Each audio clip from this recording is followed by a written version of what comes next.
throughout the day by pinging our servers.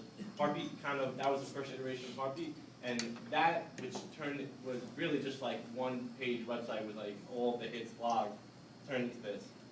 And you see your version breakdown of all your applications, the device breakdown, which actual devices you're doing more on. Maybe if you're doing a camera application and you see that most of your devices are iPod touches where they don't have a camera, you can actually leverage that and kind of bring that back into your development. You see a little iPad down there, which we do actually track a lot of devices, so I'm sure we've had some iPads on our network. And this is crash logs. And crash logs, basically, one of the hardest part about supporting your application is you get it up there, you get bug reports, you get a lot of complaints, and it takes forever to actually get an update on the App Store.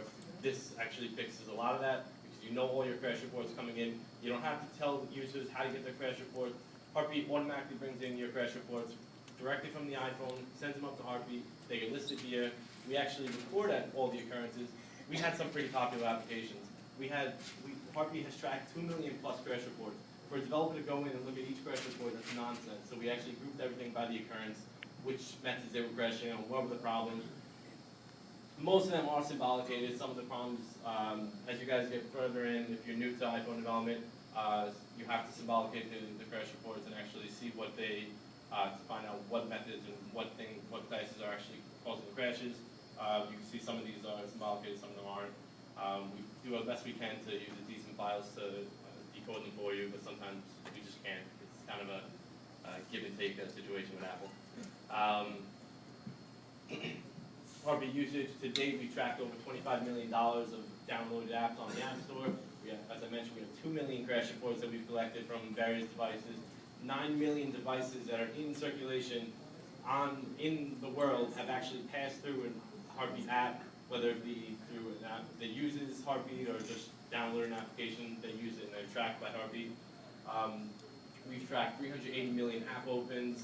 An app open, basically, when you download an app, you pop it open and it hits our server. Heartbeat plus Mobclix. Basically, what's going to happen with the Mobclix partnership and acquisition is that we're going to take Heartbeat and everything that made Heartbeat great and merge it right into what Mobclix already has, and we're kind of going to close the gap between what Mobclix currently offers and what Heartbeat currently offers. 100% complete development dashboard. You guys will be able to log into Mobclix, download your sales reports, see how your free apps are doing, see how your paid apps are doing. You're going to be able to improve your ROI across the board because you're actually going to have data that makes sense. You'll be able to compare the free versions of your apps to the paid versions of your apps.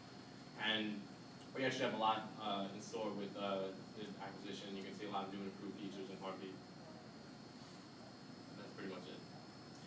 So it's a lot of stuff to dig in, but basically the key takeaways are, we come into a space, we rattle a few cages, and we keep iterating and keep growing until we can see, until we've disrupted the previous known models. I mean, this is, again, with the acquisition of Heartbeat, we've just taken a huge Barry Bonds-style dose of steroids and injected it into analytics.